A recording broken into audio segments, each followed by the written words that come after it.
My dear BA first semester English student, welcome you in Dhara classes. मेरे प्यारे मित्रों, धरा क्लासेस में आपका स्वागत है। आज मैं बीए फर्स्ट सेमेस्टर इंग्लिश का third unit very short and multiple choice questions with answer इसकी विषय में बताने जा रहा हूं, जो कि आपकी प्रोज डिविक्स होगी। प्रोज डिविक्स का मतलब होता है गद्यात्मक युक्तियां, जो गद्य लेखन में जो जो चीज़ें हमें आवश्यक होती हैं उसके विषय में इसमें बताया जाता है। तो ये क्वेश्चन आपके एग्जाम में अवश्य आएंगे और हर वर्ष आते हैं, तो हम इसको विशेष ध्यान से समझेंगे। प्यारे मित्रों, ध्यान देंगे तो हम स्टार्ट करने जा रहे हैं। क्वेश्चन नंबर 1 की ओर आप देखेंगे। What is tone in literature? Literature में टोन से क्या तात्पर्य है? टोन का मतलब होता है लयबद्धता। किसी चीज के विषय में जब हम एक, जिसको कि तुकबंदियां कह सकते हैं, किसी एक विशेष ध्वनि में, किसी विशेष भाव में जब हम आगे बढ़ते चले जाते हैं तो उसी को टोन कहते हैं। इन लिटरेरी एनालिसिस यानी साहित्यिक विश्लेषण के अनुसार tone is an authors attitude. जो टोन होता है वो लेखक का एक तरीका होता है अपना, टूवर्ड्स दियर सब्जेक्ट मैटर, जो कि उसके विषय पर निर्भर होता है। The author's tone in a literary work can effect their personal opinion. जो आथर का टोन होता है, लेखक का, वो एक व्यक्तिगत ओपिनियन होता है, उसको व्यक्तिगत, उसका एक अलग रिफ्लेक्ट देता है, एक मतलब जिसको कहते हैं हम, एक दर्पण के रूप में वो रिफ्लेक्सिंग करता है अपने साहित्य में पाठक के प्रति। तो इसको हम इस तरह से समझ सकते हैं। ओपिनियन, राय or the tone can channel the feeling of particular character. जो कैरेक्टर होते हैं, चरित्र होते हैं, चाहे वो शॉर्ट स्टोरी हो, चाहे ड्रामे हो, तो उनके चरित्रों को भी ये क्या करते हैं, उनके चरित्रों को भी ये उजागर करते हैं। Authors can B tone through their word choice. ये लेखक जो होते हैं, वर्ड चॉइस के आधार पर इनकी टोनें मिलती हैं। पंक्चुएशन, इनके जो पंक्चुएशन होते हैं, अल्प विराम, इन्वर्टेड कामाज, कामाज वगैरह जो सेंटेंसों के जो बनते हैं, इस तरह से ये अपने आप में इसको रखते हैं। एंड सेंटेंस स्ट्रक्चर, और जो वाक्य होते हैं उनके स्ट्रक्चर, आकार प्रकार पर ये चीज़ें डिपेंड होती हैं। तो इस तरह से हम टोन के विषय में समझ सकते हैं। अगला जो आपका है क्वेश्चन, ध्यान देंगे। What is mood in literature? Mood से क्या तात्पर्य होता है साहित्य में? तो इसे हम समझेंगे। The mood of a piece of writing. जो मूड होता है वो एक पीस ऑफ राइटिंग, पीस का मतलब होता है लेखन का एक अलग ढंग, शैली टाइप में। एटमॉस्फेयर ऑफ ए पीस, जैसा कि वातावरण में जैसा वातावरण होता है, जिस तरह से हम लेखन को आगे बढ़ाते हैं तो उससे संबंधित होता है। And the overall feelings to convey to the readers, और ये जो पाठक होता है वो पाठक को एक फीलिंग का अनुभव कराता है, एक अनुभव उनको सोचने के लिए विवश करता है। तो वही हम लिटरेचर में मूड से तात्पर्य रखते हैं। व्हाइल चार्ल्स डिकन्स, जबकि जो है चार्ल्स डिकन्स टोन जो होती है चार्ल्स डिकन्स की, मे बी आयरनिक, वो आयरनिक है, एक रहस्यमयी ढंग से, जिसको हम समझ सकते हैं clinically and clever in novels like स्टीक। स्टीक के नॉवेल में भी हम देखते हैं बहुत ही चतुराइयों से भरे हुए वर्ड्स का प्रयोग, उसमें बहुत तथ्य पाए जा रहे हैं। एंड हार्ड टाइम्स, कठिन समय का को उद्धृत किया गया है उसमें। But the mood of creates of his readers is dairy as इंडिगाइंग्स, अर्थात जो हमारे जो रीडर्स होते हैं, उनके पाठक जो होते हैं, वो प्रायः जो है इन स्टोरियों को पढ़ करके इस तरह के उनके अंदर भी प्रभाव उत्पन्न हो जाते हैं, इंटरेस्ट उत्पन्न हो जाते हैं। Authors can be mood through फॉरगेटिव लैंग्वेज, जो उनके लैंग्वेज होती है जो बहुत ही स्ट्रांग होती है, जिसको समझ करके वो आगे बढ़ते चले जाते हैं।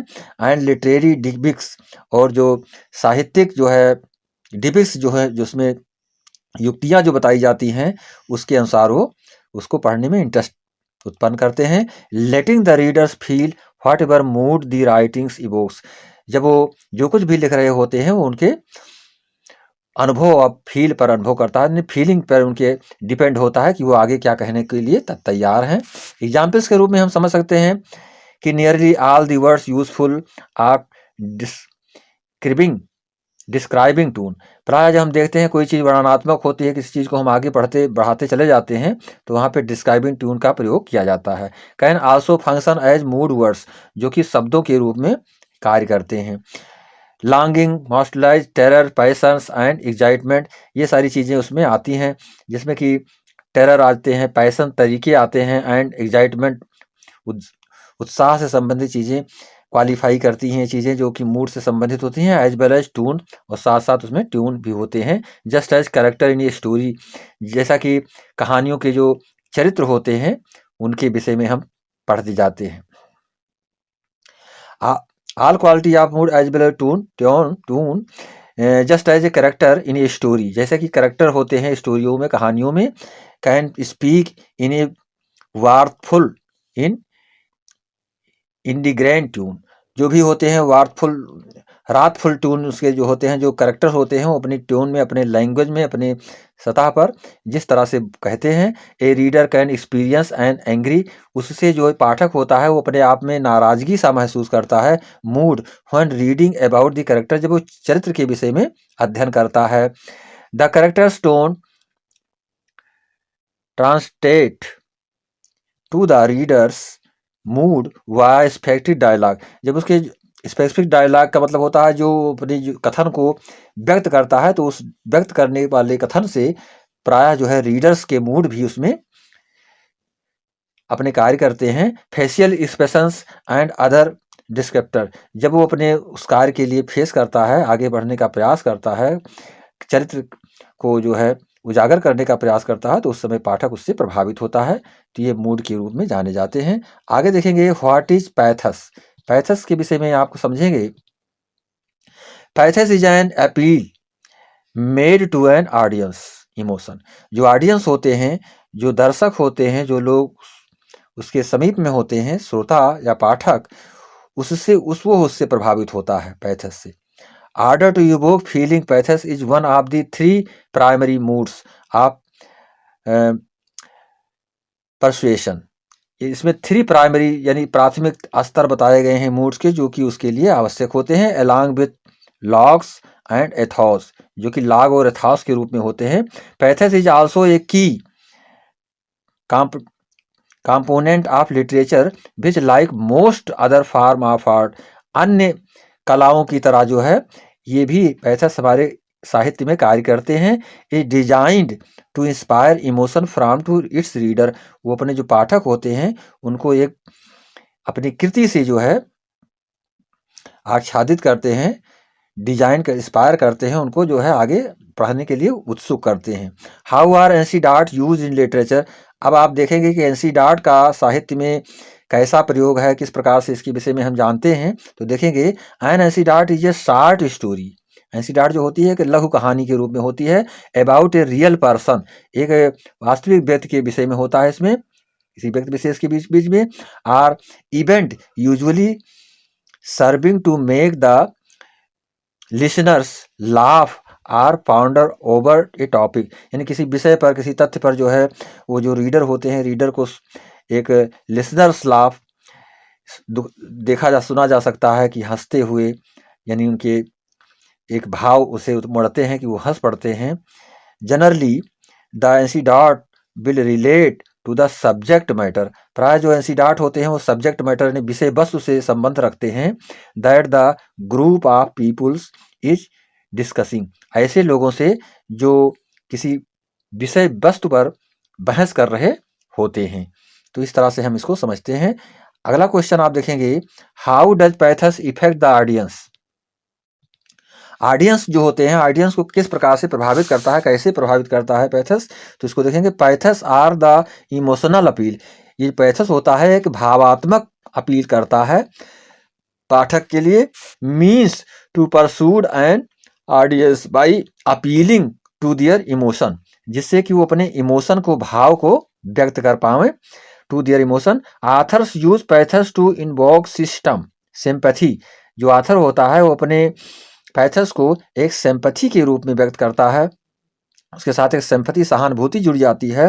फ्रॉम एन ऑडियंस, जो ऑडियंस होते हैं, जो लोग उससे जुड़े हुए होते हैं। To make the audience feel what the authors wants them, to feel, यानी जो ऑडियंस होता है वो ऐसा अनुभव करता है कि ऑथर क्या सोचता है, क्या विचारता है। A common use of pathos would be to draw pity from an audience, यानी जो कॉमन यूज पैथस का किया जाता है वो राइटर के द्वारा ऑडियंस के प्रति कि क्या इनके अंदर इससे प्रभावित होते हैं, क्या इसके अंदर उनके अंदर प्रभाव होते हैं, वो उस पर डिपेंड होता है। अगला पॉइंट देखेंगे, what is point of view and examples. Point of view से क्या तात्पर्य है, एग्जाम्पल्स के रूप में हम बताना है। The point of view is in a story refers to the position of the narrators in relation to the story, यानी जो पॉइंट ऑफ व्यू है, जिस बिंदु पर हम बात करते हैं, वो बतलाता है, स्थिति को बताता है। किसकी स्थिति को बताता है, द नरेटर्स, जो राइटर होता है उसकी स्थिति को बताता है। In relation to the story, कि उसका कहानी से संबंध क्या है। फॉर एग्जाम्पल, जैसे उदाहरण के लिए, if the narrator is a participant in the story, यदि जो है लेखक कहानी में अपनी भागीदारी को निभा रहा है, it is more likely that the point of view, तो ये बहुत ही ज़्यादा पसंद किया जाने वाला चीज़ होता है। व्हाट बी फर्स्ट पर्सन, जैसे कि हम जो फर्स्ट पर्सन के विषय में हम उसको समझ सकते हैं।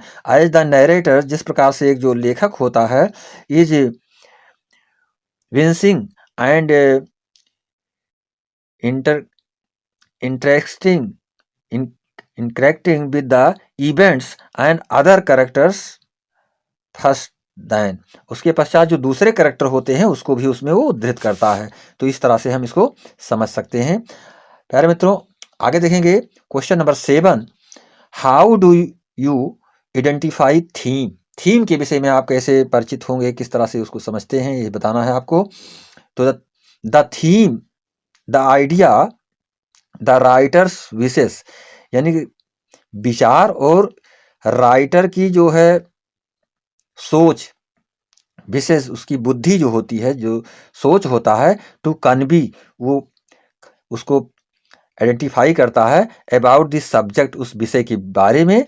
The writers view of the world, जो लेखक होता है उसका संसार के प्रति क्या दृष्टिकोण होता है, यह बताता है।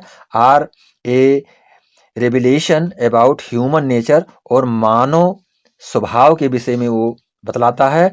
टू आइडेंटिफाई द थीम, और जो थीम होता है वो ये भी बताता है, be sure that you have first identify the stories plot, सबसे पहले जो स्टोरी का प्लॉट होता है उसको परिचित कराता है। The way the story uses, किस रूप में, रास्ते पर किस तरह से स्टोरी का प्रयोग किया गया है। कैरेक्टराइजेशन इसमें क्या है, चारित्रिकता क्या बताई गई है। And the primary conflict in the story, और जो प्राथमिक स्थिति है स्टोरी की वो किस रूप में है। तो ये सारी चीज़ें हम आइडेंटिफाई करते हैं थीम के अंतर्गत। दूसरा क्वेश्चन देखेंगे, question number 8, why is imagery important. Most important questions, प्यारे मित्रों ध्यान देंगे इसको, कि why is imagery important. Imagery जो होती है, जो कल्पना होती है, वो महत्वपूर्ण क्यों है। तो imagery can make something abstract, जो इमेजरी होती है वो कुछ ना कुछ एब्स्ट्रैक्ट को उपस्थित करती है। लाइक एन इमोशन, जैसे कि इमोशन करना, किसी भावात्मकता की ओर जाती है लेकर के। आप थ्योरी, भावात्मक थ्योरी की तरफ हमको ले जाती है। सीम मोर कंक्रीट, बहुत निचले तह तक जो है मजबूती तक हमको प्रदान करती है। ये जो है जो इमेजरी होती है, ये टेंगिबल टू द रीडर्स, पाठक के लिए भी बहुत ये ज़्यादा जो है कल्पना के विषय में रूप में बन जाती है। By using imagery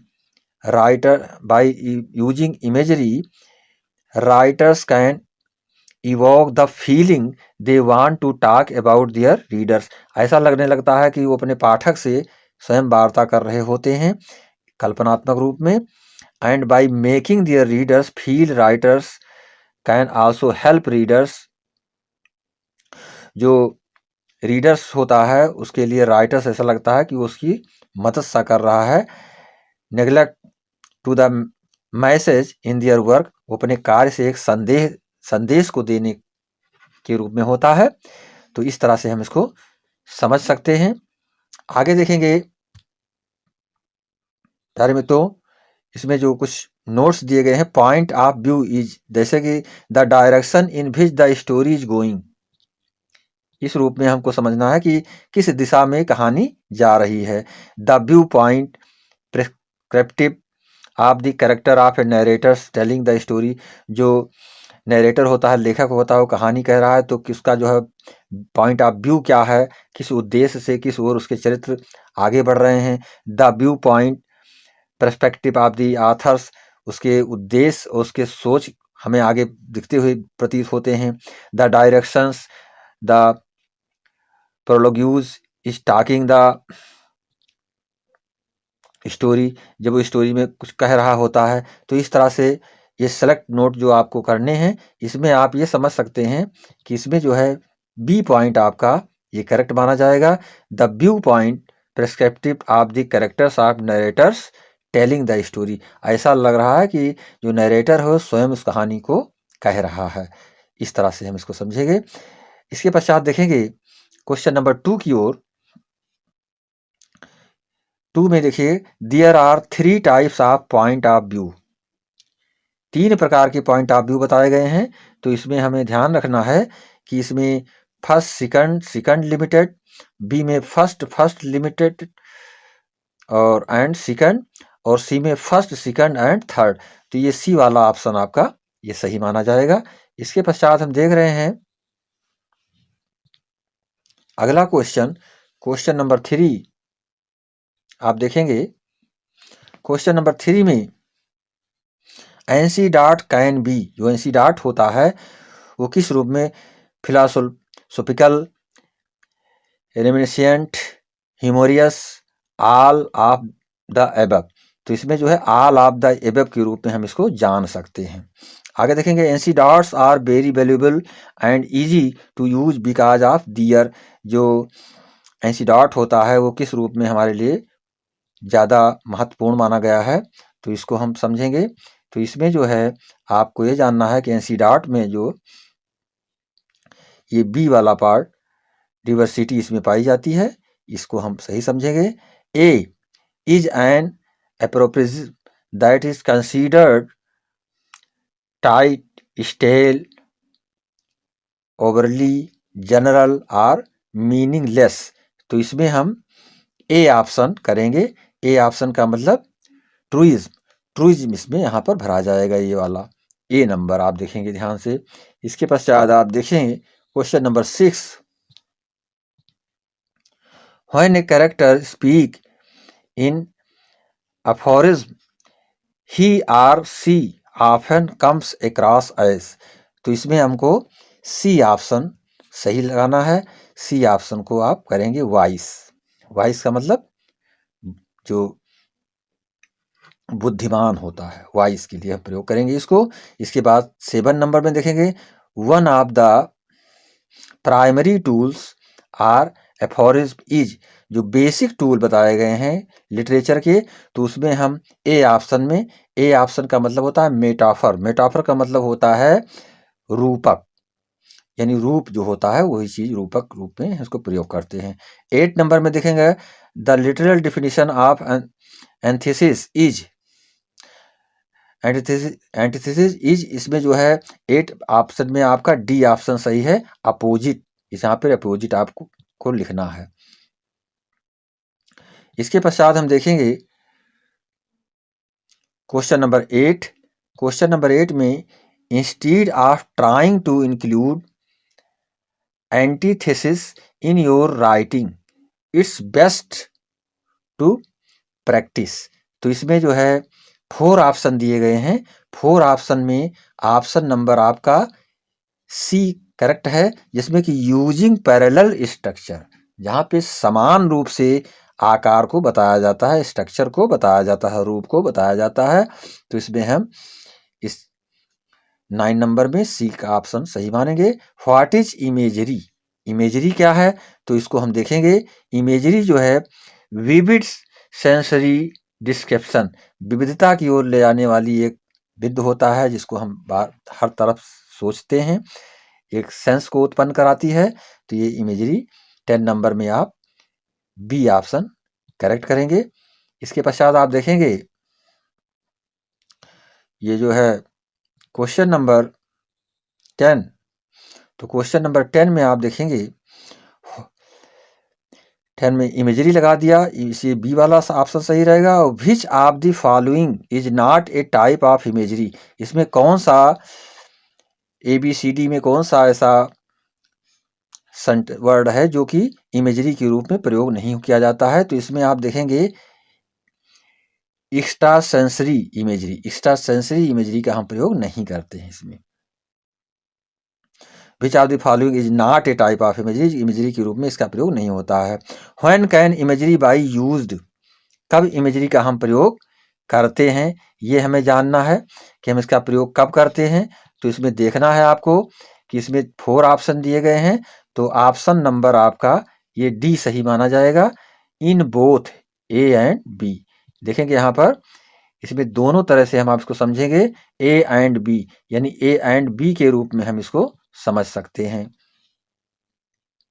my dear friends, I hope that you are understanding my teaching BA first semester English unit 3 prose डिबिस।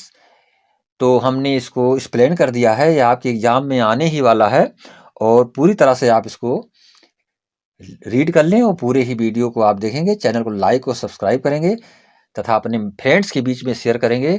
This video is very important for your university examination, तो इसलिए हम इसको आवश्यक समझ करके आपको वीडियो को दे रहे हैं, और पूरी तरह से आप सेटिस्फाई होंगे। कमेंट के रूप में आप हम तक अवश्य अपने कमेंट भेजेंगे, जिससे हम अगले वीडियो के लिए आपसे कुछ समझ सकें। इसी के साथ नमस्कार, जय हिंद, जय भारत।